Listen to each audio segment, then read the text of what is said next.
6年内第10个房子了，谢谢。房东他是一个老爷爷，这个老爷爷有一个小女友，才20出头，就是他们毫不避讳我，然后也不关门。有一次我回家，就是他们在沙发上，别播啊，别播啊！他们有的时候会邀请陌生人来家里，加入他们的行为。哎呦，真好看！这样这样子就解放双手。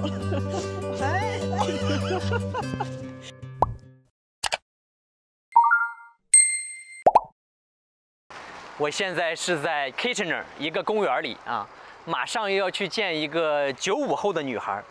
都说普通人移不了民，需要一定的资产啊。但是我们今天见这位女孩呢，她就是一个普通人，父母也是普通的工薪阶层啊。她是怎么移民来到加拿大的？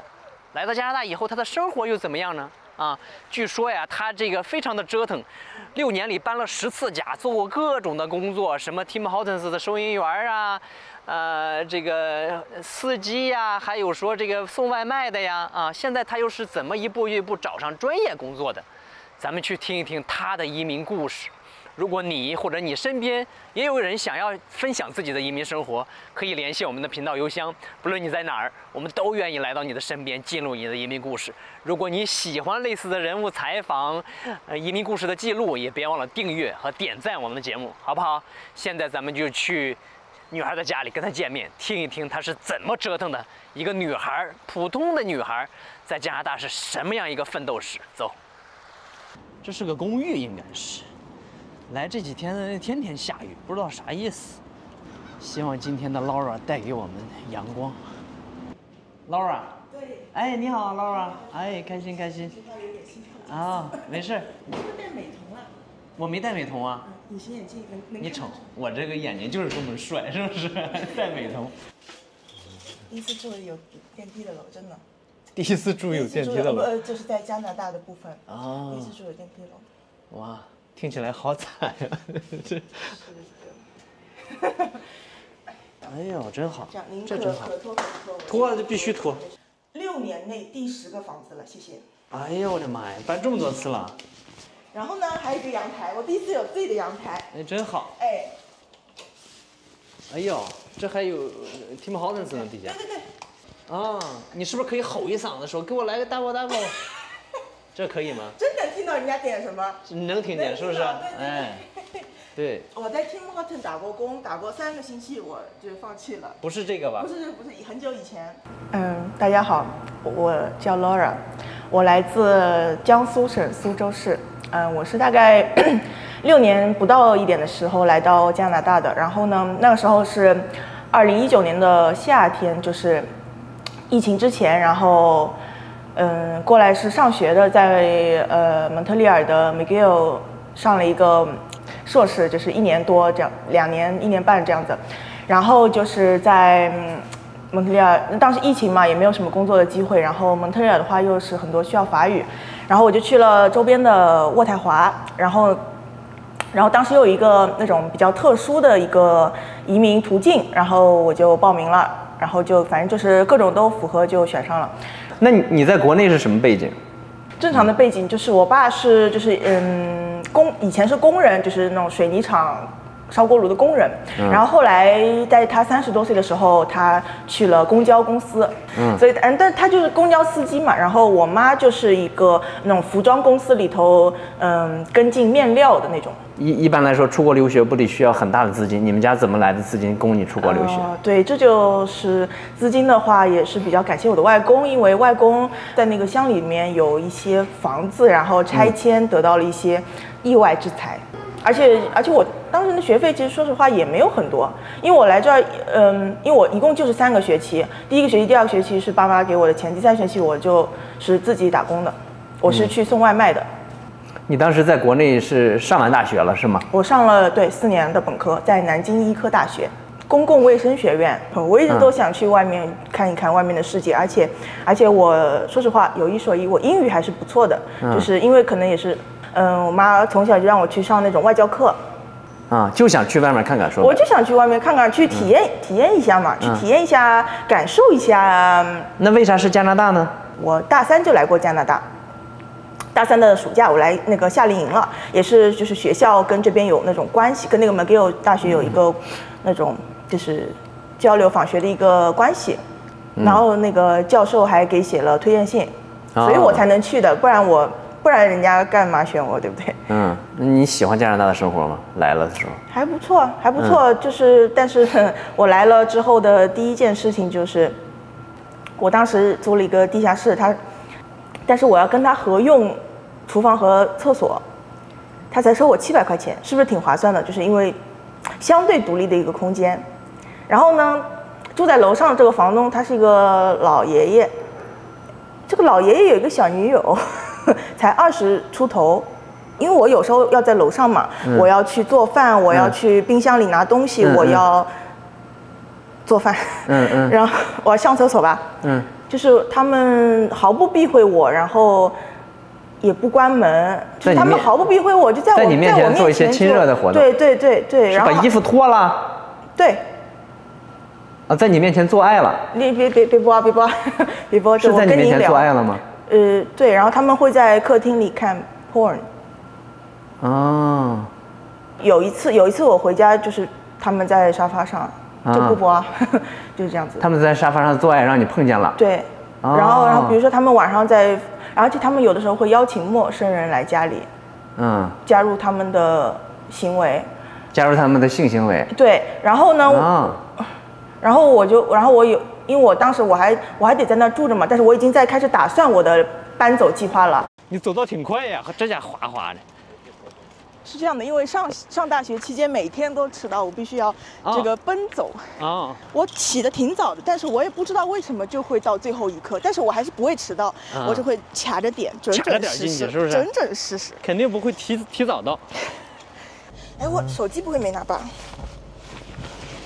我不知道你手机拿没拿。我手机呢？怪不得你总最后1分钟才到。怎么可能呢？怎么可能呢？不可能啊！我能再回去一趟吗？你看看是不是后车厢放后车厢了？不会啊！不会，就是在桌上没拿。你那个不好意思，有声音吗？真心的给你不好意思，我拿了一只我拿了工作手机，我很快的。我像那个，那咋又开上车了呢？我开回去，开到门口，然后等会就接走。那走。不好意思啊，我是真心忘记了。不会。你6年里换了10次房子，除了这个天天在房子里发生性行为的，还有这个欠你 deposit 不还的，其他都算好房东了。其他可以这样理解吗？算正常吧，比如说都算正常。比如说前几个在 Montreal 的房子的话，因为比如就住1个学期啊或者怎么样，我就去接人家那种短的 lease。也没有说发生了搬走以后说你的不干净什么这那扣你 deposit。没有，其他都挺正常的。你为什么要在6年里搬了10次？都是什么原因？换城市吧，你比如我在上学的地方租了3个房子，也就是都是围绕着学校附近嘛。为啥不一把就租完了，上完学得了？搬家多麻烦。怎么便宜怎么来嘛？以前的想法是这样子的因为学生期间也没有工作的收入嘛。我就不用问父母申我要钱，因为不然的话，他们就会问我你什么时候能找到工作啊？不行就回来吧，对吧？那为啥不回去呢？回国不就完了吗？当时疫情嘛，我有一个很好的借口不用回国。你自己想回国吗？不想。为啥呢？因为回去我能干嘛，对不对？这边的生活更舒坦一点，更自由一点，也没有人管我。我感觉在国内就是大家都追求一个标准化，是不是一致性？但是这边就不一样，就是比较标新立异，就是你想怎样怎样。对，比较鼓励你有自己的特色，鼓励你有不同的想法，然后鼓励你说不一样的声音。比如说，我感觉在这儿如果一些什么政策发生了一些变动，然后是影响到老百姓的利益的，大家就会去闹，去游行去了，对，包括那种就是疫情期间就让戴口罩，而且疫情期间在魁省的时候有一个 curfew 政策，就是8点还是8点半以后，非必要人员不能出门。我是必要人员，因为我是送外卖的。我送餐的时候就看到，就是大家就会去游行，就是我们不要戴口罩，我们不要这个 curfew 政策。所以后来也出了没有多久，就不了了之了，大家又能出来了啊，就是这样子的。就说这边能有不同的声音，那不同的声音，然后你提了意见以后，被看到了、被听到了以后，就是可能会有所改变，就可能就是这样子。我这么你想有不同的声音，所以这也是你不回国的一个原因。对，就是每个人是独立的个体。你爸妈在经济上有支持你吗？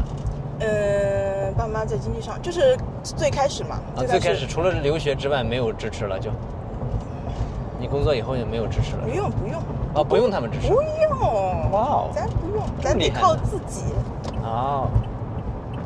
但是中国父母都是这样子，他们就是自己省吃俭用，将来倾其所有给孩子去买房，怎么样。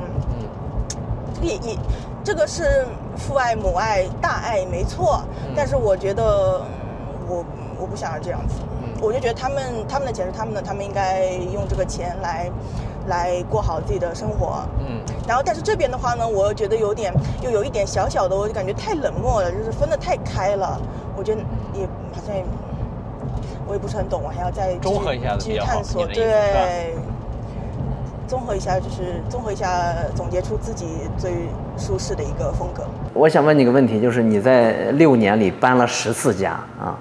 虽然看起来好像是一个月省100块钱、200块钱，感觉省点钱，但是你的这个精力、时间都用在搬家，还有跟房东较劲这个上面，那你个人的生活还有你个人的工作会不会受到影响呢？我不是不想安定，比如说我现在就找一个一把到位的，对不对？一个好房子。我这次为什么宁愿斥巨资找一个好一点的房子？我就是想能多住一点，就不要再有这些琐事来烦我。对不对？终于够了，终于不想跟他们较劲了。也不是终于了，还有就是之前，比如说在渥太华也短租过啊，就是因为也没有找到长期稳定的工作嘛，对不对？那不得一直搬嘛。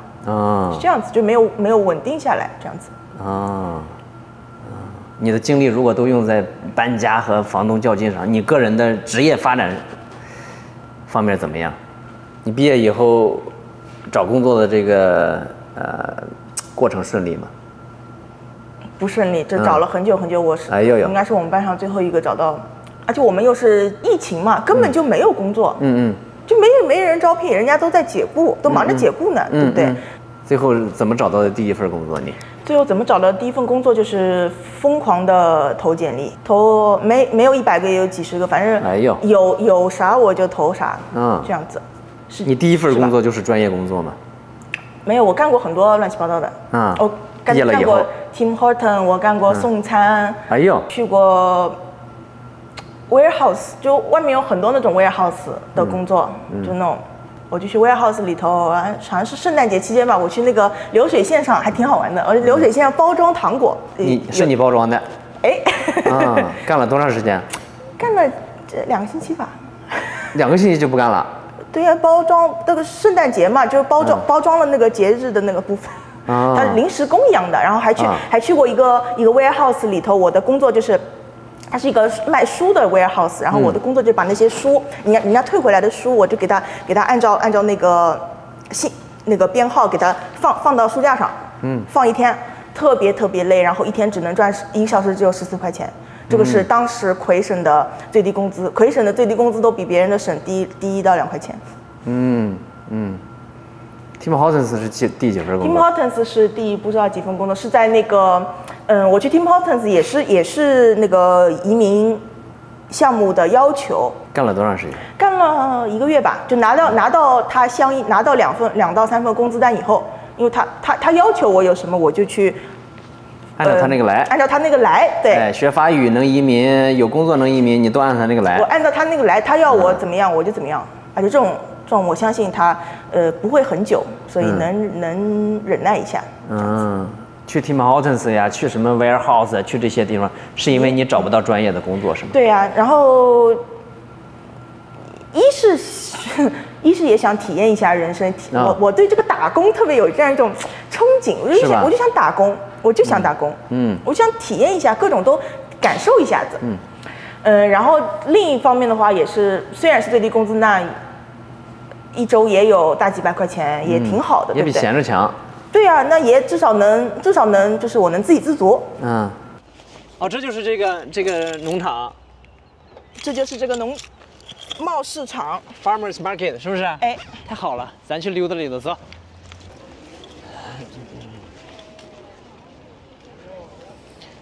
还有一个那么多手机呢你？我？嗯。哦，还有一个工作手机。这都休假了，还得带着工作手机。兢兢业业、勤勤恳恳，中华民族的传统美德。哎呀，你在我这里发扬光大。哎呀，真给咱中国人整脸。真的是。我替中国人谢谢你。我就是我们公司，我跟你说，我就是我们公司唯一的，我是我们办公室唯一的一个中国人。哦，真的吗？真的是。哎呀。然后呢，我代表了。我要给人我做我自己，我怎么样就是怎么样。我听说你还开过救护车呢，一个低级别的救护车，非紧急的救护车，它里头有担架，有轮椅，也有就是也有点类似那种像我们在路上看到那种那种 public transfer 那种公交那种小一点的公交车，上面画一个残疾人标志，也是送病人的那种，但是我们这种是私人的。因为他们也可能也数量不是很多，也赶不过来，接不过来这样子。做了多长时间？做了大半年吧。做这么长时间了？啊，对呀。是 full time 吗 ？full time 吗？哦。而且我随叫随到。哎呦。我为了钱嘛，一个月也能3000多呢，到手。哎呀，很不错了，对吧？很不错了，那不赖。刚才其实我们聊工作的时候，还没有聊到你第一个专业的工作，对不对？没有说到你怎么找到的第一个专业工作。说来就是广撒网，然后找到了。撒到一定的撒了一段时间以后，撒到一个中介那里，然后人家联系到我，那些中介公司肯定也是在那些账户里头嘛，可能就看到我在找工作或者怎么样子的。你实在找不到专业工作了，正好有个中介联系你，你抓住了一棵救命稻草。类似这样子，而且他的收费确实非常非常贵，然后我又是一个比较勤俭节约的人，他收你年薪的40%，你说妈呀，那几乎一半都给他了工资。对。哎呦呦。我给谈到30%多。你平时工作都是什么样的一个状态？给我们展示一下好不好？可以啊，就是因为这个拍摄原因嘛，就是肯定是不能拍我公厕具体内容，不能上人家去，是不是这意思？不能是也不是，我不去人家，我去人家房子，我们去什么银行啊、学校啊那些肯定不能去，对不对？不能去。哎呦，真好看。对了，然后呢，工具还真全，我都没想到。那是啥东西呢？都是。这个是我们那个采样的包，然后呢，给它带上，这样子就双手就解放双手了，就解放双手了，是不是？然后呢？这样不友好，公司迟早得还。然后呢，这里都放就是我们的采样袋。然后这个是这个就是防护我们自己的，也是工人也要穿，就工人要穿你也要穿。明白。然后有的这个是一个 half face respirator。哦，你平时工作就这样？哎呦我的妈呀！哎呀，这个好这就正式工作就这样是吧？有需要的话。有需要就这样是吧？哎呦，真好！哎呦，你在加拿大经历了这么多，你觉得你有漂泊感吗？在加拿大？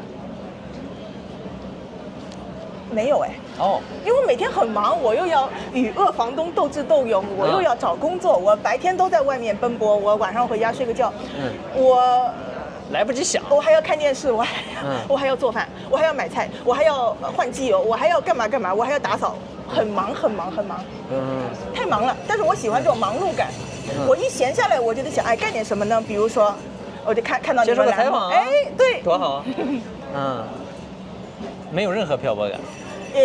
有一点点小小的孤独感，但是这种的话，我在哪儿都一样嘛，对吧？我在国内，我孤身一人，我也大概率不会跟爸妈一起住，我也不可能跟什么朋友一直都住在一起。我总觉得，就是我到这种孤独感是到哪儿都会有的，就是如果你是一个单身的话，对不对？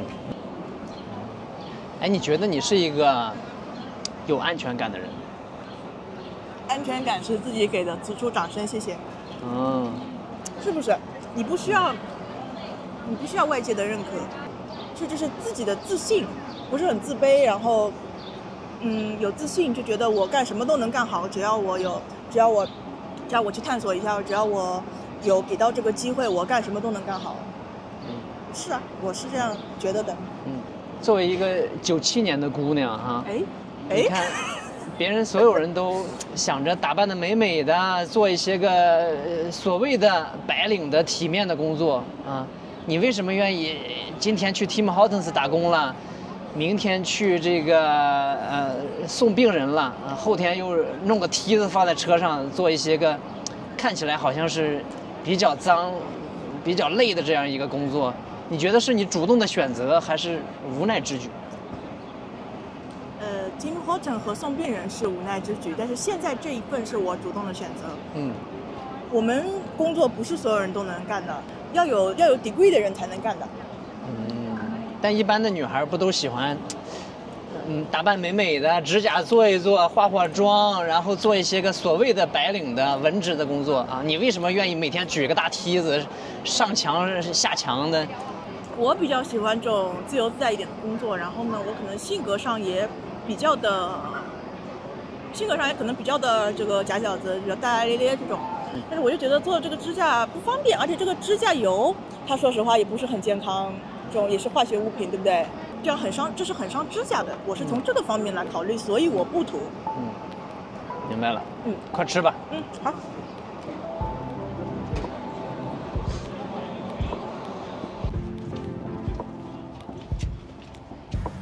你在加拿大的以后的生活和工作的目标是什么？我只想过好每一天，因为活在当下。然后呢，就是说，世事无常，生活多变，所以我珍惜我现在拥有的每一天。然后至于往后的话，我相信。现在想不了这么多，所以还是没有一个。而且我觉得我觉得生活是开放式的 ，it's open book， 一切皆有可能。Good luck， 可以吗？拜拜了。拜拜。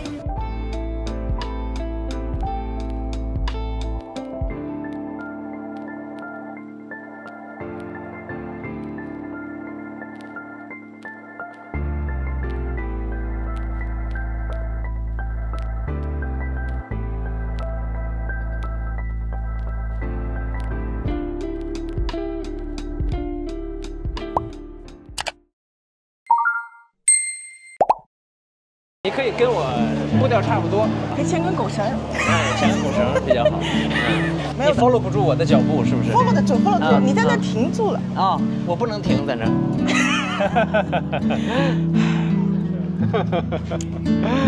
聊不下去了，是不是？聊。